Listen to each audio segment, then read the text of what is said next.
New poll out shows just how little the American people actually trust news media. Now, this is fascinating. According to the Media Insight Project, which is a partnership between the American Press Institute and the Associated Press-NORC Center for Public Affairs Research, says that just 6% of American adults actually have a lot of confidence in the media. 6%! Ooh, that's dismal, man. That's bad. To put this in perspective, the media, news media in specific, they're now in line with the Congress among the lowest ranked institutions in American public life. You know, that's the most trusted institution? And that's kind of bad news too. The military, 48% think the military is the most trusted. Ooh, oh, ouch. Why do I say that? Why do I say that's a bad thing? Well, because it's not because the people that are in the military are bad.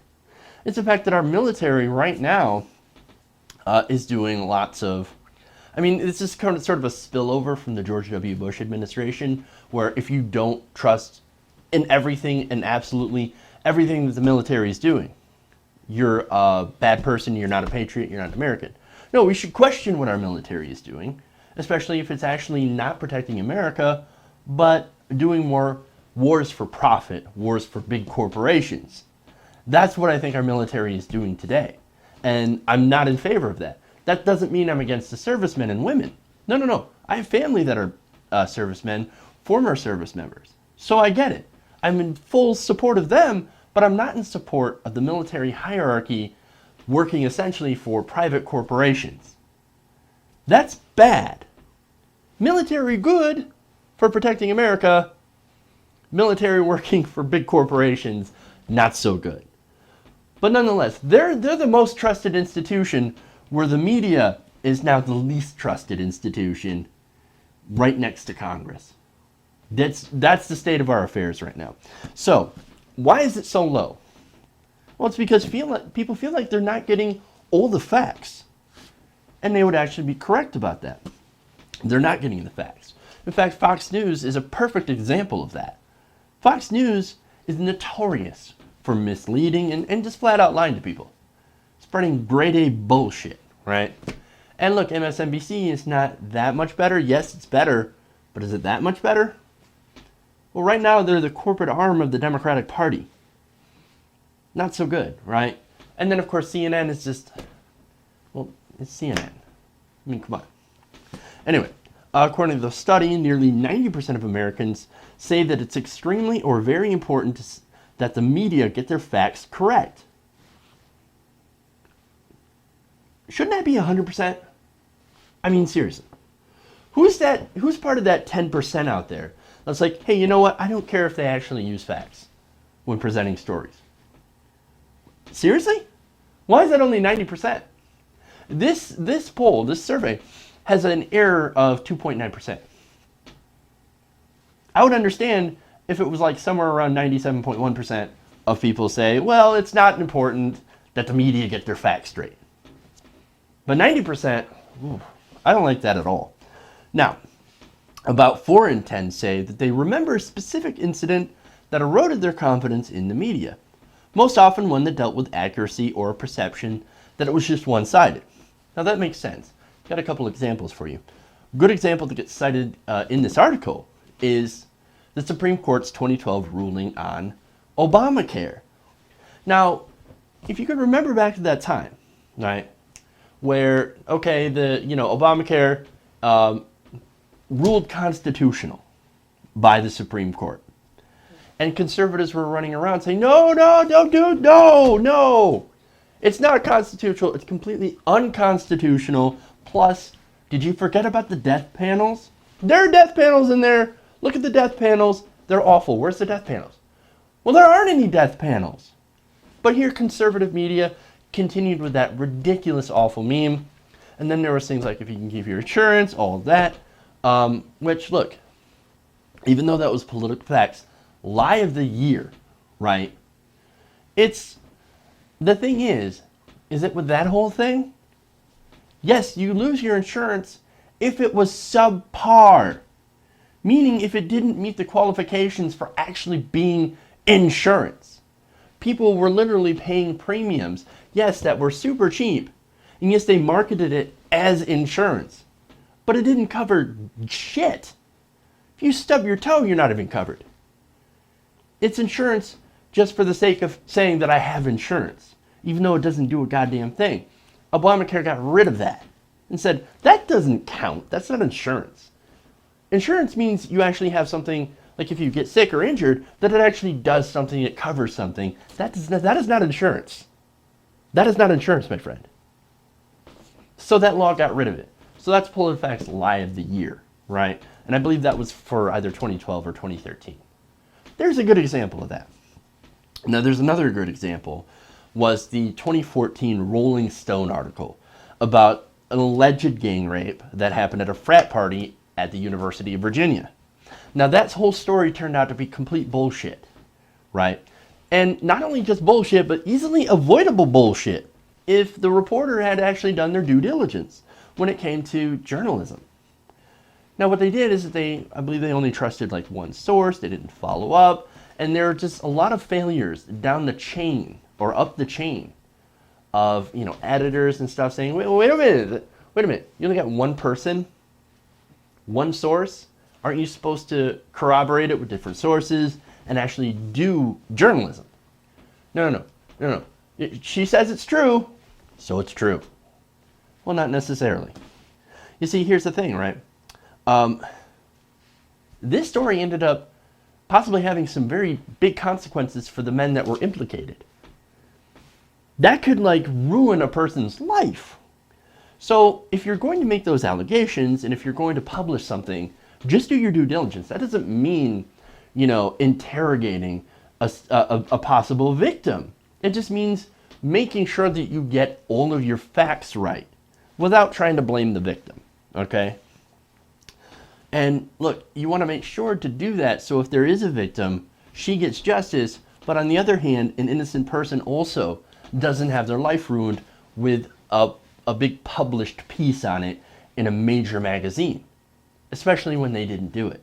So there are two different sides, and you really have to walk that line. You have to make sure, because it's a very fine line, and you've got to walk it. And you've got to make sure that you get the facts. Anyway, the poll also points out that the readers are actually looking for some sort of balance. For example, are there enough sources so you can get a rounded picture of what you're reading? People want transparency, Now, of course, balance is good, as long as you have the facts. It's like I was just saying. You have to have the facts. However, the facts are not always balanced to both sides. Sometimes they're balanced to one side. However, that said, no one has the monopoly on the truth.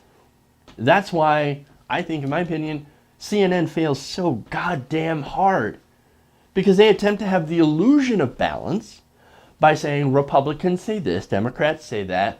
Look at us. We're balanced. You decide. No. You're the news. You're supposed to tell us what the facts are. And then we're supposed to make our own opinion based on that.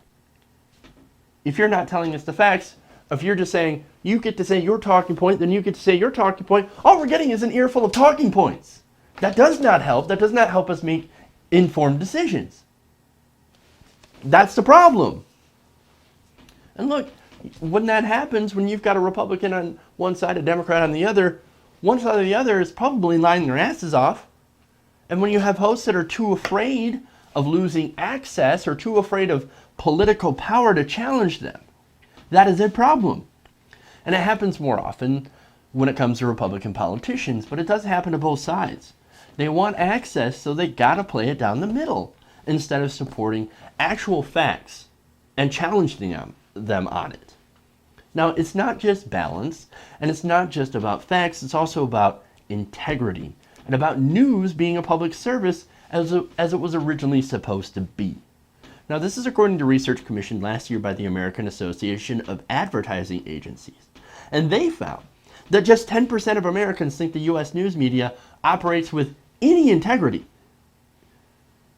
Any integrity. 10%.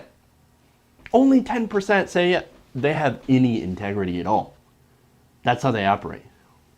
And there's a third poll conducted by the Harvard Institute of Politics found that just 12% of Americans believe that the media does the right thing.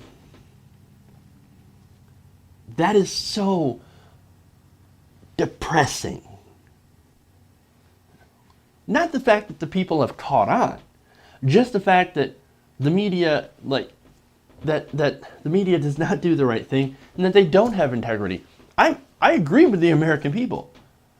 And I've been one of the many, many voices out there calling out corrupt mainstream media for at least a couple of years now. However, you might just think that this survey is about cable news, but that's not entirely, those are not all the facts, right? This also covers online sources. For example, you've got Facebook. A separate study conducted by the Pew Research Center and Knight Foundation found that nearly 2/3 of Facebook and Twitter users now consume news on those sites. Marked increases from the 52% and 47% of users who use those respective networks to gather news in 2013. Now, a majority of those people get their news from Facebook. Interesting. Yet only 12% of those who use Facebook say that they have a lot of trust in the news and information they see on the site. So while we shifted our habits of where we get our news, there's still only 12% of people that trust the news on that site. Well, yeah, because it's Facebook. Of course, not everything you see there is news. And I have to point out, this makes all the sense in the world because the same mainstream news sites that are on cable TV also have a pretty big presence on Facebook. In fact, you can pay Facebook for more presence. You can pay Twitter, promoted posts. So if you have a big checkbook and you start up a Facebook page, CNN's got a Facebook page. They can make any of their bullshit stories and huge, and they can put it right in the middle of your timeline. Promoted post. Yeah, of course people are going to trust that. It's the same, why would you trust the same media on Facebook that you don't trust on TV? It makes no sense to me, right? It's not Facebook that's the problem, it's the corporate media. And it's no longer about news, it's about clickbait. It's about getting to the story first before the facts are out. It's about bias, it's about access, and it's also about seeing politicians fight each other with talking points. The news is not about the news anymore. It's not about informing the public. And that's a big problem. And see, look, I'm a commentator, right? And I have my biases, and I make them well known. You know I have a bias. I read the news and give you an opinion based on the facts of the story. Now, I do my best to try to give you the facts as much as I know them. And I can't possibly do all the research to always get everything 100% right. There's just not enough time in the day. But I do my best to give you, the facts. And that's what I try to do every day. Now, if someone like me, sitting in a room by myself with a cheap-ass webcam and a shitty mic, can do a better job of presenting the facts and pushing back against talking points from politicians than the proper news media, that is a major problem here. That doesn't mean I'm super great at my job. It means that our news media is failing spectacularly at doing the very basic thing that they were supposed to do, that they were created to do. And that is present the facts.